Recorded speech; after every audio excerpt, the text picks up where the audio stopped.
In today's video, we have the latest NHL trade talk with updates on Patrick Kane. We also have big updates to the St. Louis Blues. Apparently, they're getting interest on some of their defensemen and might also get into the market for Sharks forward Timo Meier. Plus, we have an update on the Gavrikov trade that's been pending for a few days now. Plus, could Edmonton Oilers forward Jesse Puljujärvi end up in Montreal? And could Montreal center Sean Monahan be a target for the Winnipeg Jets? We'll discuss all that as well as some injury updates and waivers news coming up next.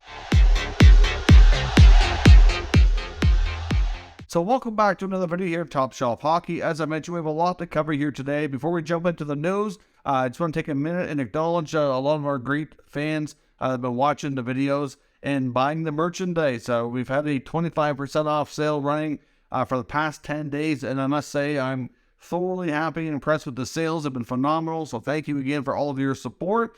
Because of the amount of sales that have come through, I have decided to extend the promotion. So that promo code TSH25 is still valid, is still good. You can still use it for 25% off. It will be good up until the end of this week. We've decided to put it through until the weekend. So if you were thinking about it but hadn't taken advantage of the sale yet, now's the time. So certainly want to appreciate let you know how much I appreciate all the support, and we'll extend that sale for a few more days just in case you haven't had time to complete your purchase. So otherwise, thank you again. And of course, as well, don't forget, if you're looking for any NHL merchandise, we also have a partner affiliate with Fanatics. We have a great deal with them. We do have an affiliate link that will be in the pinned comment down below. So if you're looking to get any kind of NHL t-shirts, jerseys, or anything of that nature, you can also go through Top Shelf Hockey and help support the channel by making a purchase through our affiliate link.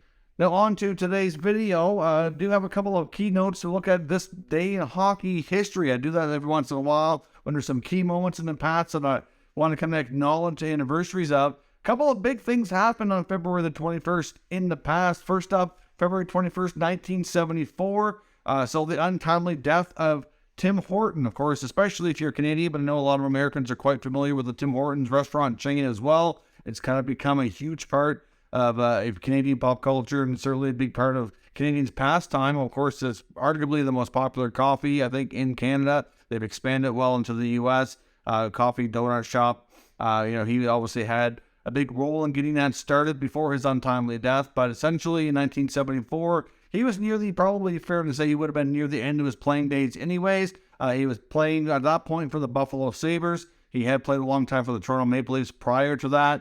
It was actually in Toronto for a game against the Leafs, and decided to drive back to Buffalo on his own. Apparently, on the way in the wee hours of the morning, he had a car crash that ultimately took his life. It was later revealed that there was some alcohol involved with that, and that his blood alcohol level was over the legal limit. I think it was double or something to that effect, but that's not the most important thing. The most important thing is that he ultimately tragically died from the accident.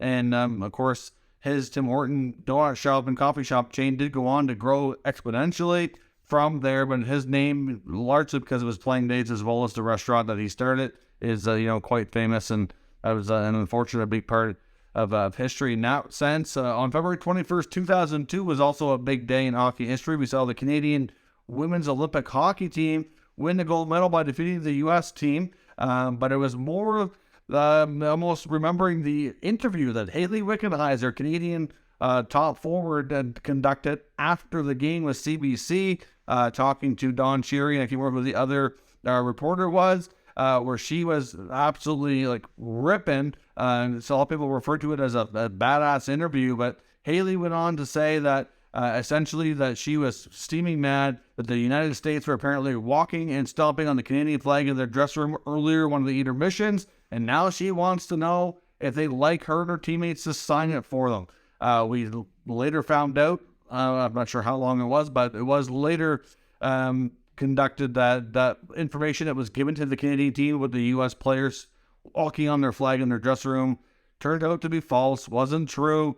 It's cases like that where I think she probably regrets going on national TV and having that heated of an interview and saying those things, but it's because of what happened has gone down as a very memorable moment in hockey history, especially on the women's side of the game. Now, on to the NHL section of our video, some injury updates. The Edmonton Oilers have recalled defenseman Vincent Desharnais He had been sick and had been sent down to the American Hockey League. I think it was more of a paper transaction. He was sent down along with Dylan Holloway. He's now been recalled on an emergency basis, so he's feeling better and expected to get back into action. The Ottawa Senators have looked like they're ready to activate Cam Talbot, goaltender, and defenseman Jake Sanderson. Both were at practice and appeared to be good to go. The Sens don't play for a few more days, so we'll get that confirmed later in the week. But they've already returned Jacob Larson and Kevin Mandolese back down to the minors. The Colorado Avalanche top defenseman Cale Makar, unfortunately, back in concussion protocol. He was already in this not too long ago, came back, and is already dealing with it yet again. So you don't want to see multiple concussions, especially close together. So he's going to be out of action here for a little bit again. Really unfortunate news. We wish Cale Makar the best, and I hope that concussions don't become a part of his short-term history here, because they can really take a toll on a player. That much we do know. And the Vegas Golden Knights have officially made Mark Stone a member of the LTIR club on their team. Of course, he had been out for some time. We knew he had back surgery. His season was likely over, at least regular season, but they hadn't officially moved him to LTIR. Of course, teams want to, stay out of that as much as they can for cap space and how things are accruing and all that. But obviously, that kind of signals to me that they must be getting close to pulling off a move. But there's also some that said that they needed the space to do a recall as well. But it's going to also open up a big pool of money that they can spend over the cap with as we get closer to the deadline. So Vegas is certainly going to be a team to watch. Now, when it comes to the trade section, we have a variety of updates. We've heard for some time that the Blue Jackets have had a trade in place for Gavrikov, okay? We don't know what's holding this up, but the latest intel on that between the fourthperiod.com and Elliot Friedman, but the Beach had to say, it sounds like the trade is with the Boston Bruins, but the Bruins need to clear some cap space before this can work. Of course, Jake DeBrusk was out for a while. Depending on how things were trending in that direction, if he was looking like he was going to end up on LTIR, they would have had to be able to space, but of course that didn't happen. It's believed the contract of Craig Smith is the one that the Bruins most likely would like to move on from to make that necessary space. We do know from Columbus reporters, from what they've verified through the team and GM Jarmo Kekalainen, that the deal that they have in place essentially has been agreed to, and they're waiting for that team to make a subsequent move to make it all happen. That's believed to be what is going on. Now, of course, there's some reports saying that if Boston takes too long, another team could very well swoop in here and offer something as good or better, and they may go with them just to get the deal done. Of course, right now it's believed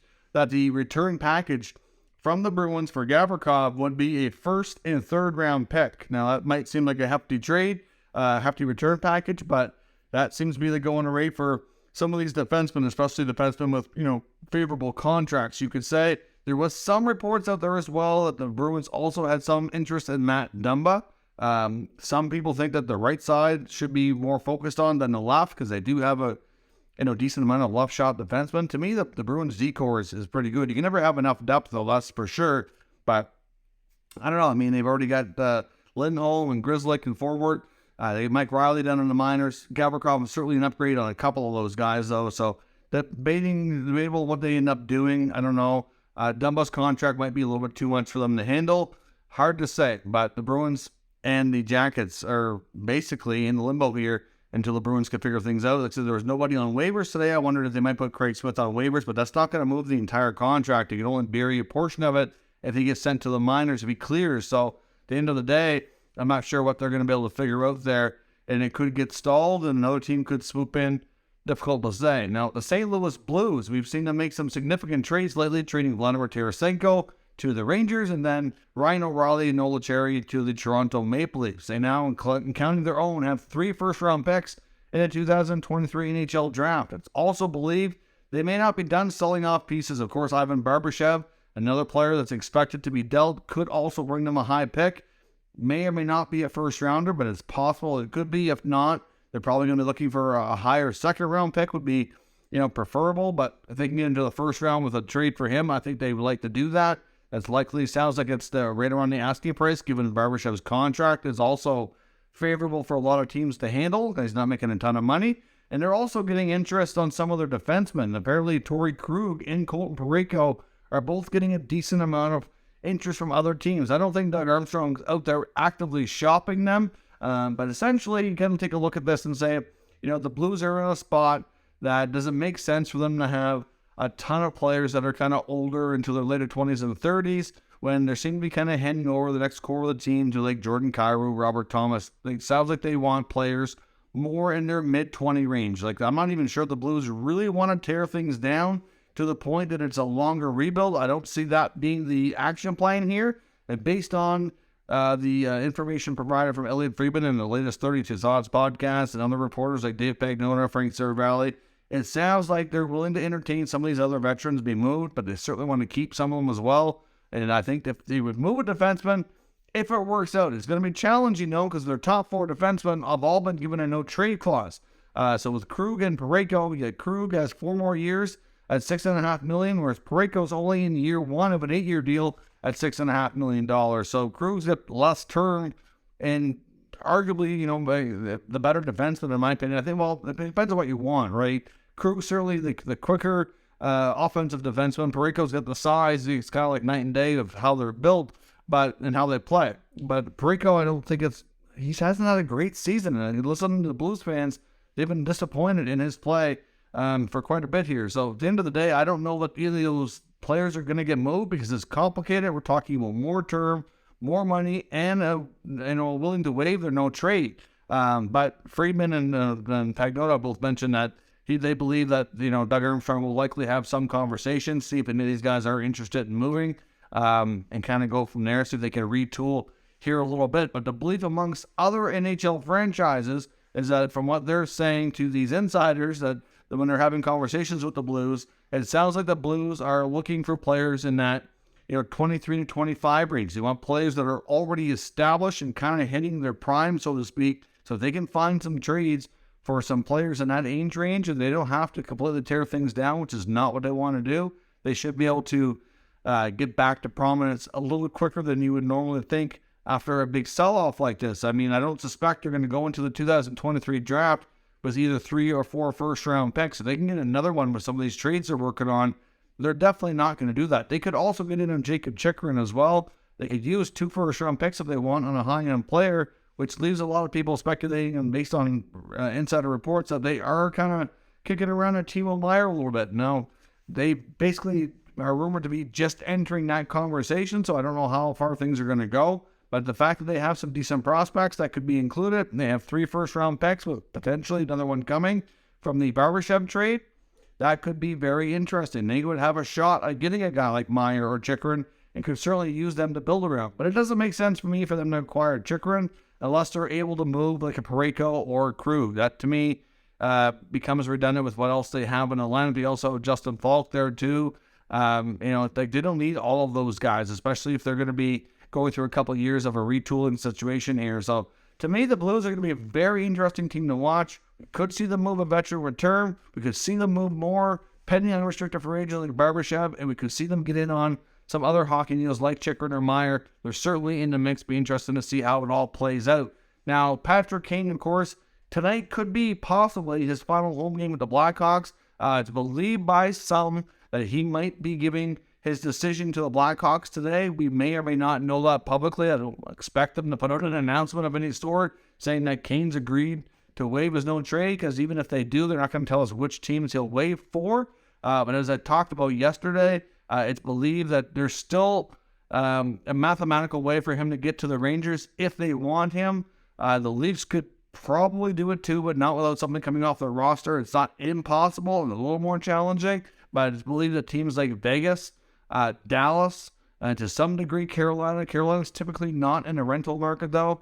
I think Dallas and Vegas are a couple of teams to watch in the Western Conference as well. Wouldn't completely rule out Colorado either. It was reported back well over a year ago that the Avalanche were one of the very first teams, long before they get to this point, that were inquired about his availability and if he would be available and would accept a trade to go to that team. I don't know how he feels about them, but there's definitely teams out there. He's been playing like an angry Kane who has something to prove lately, putting up lots of production and showing like he can still be that dynamic player.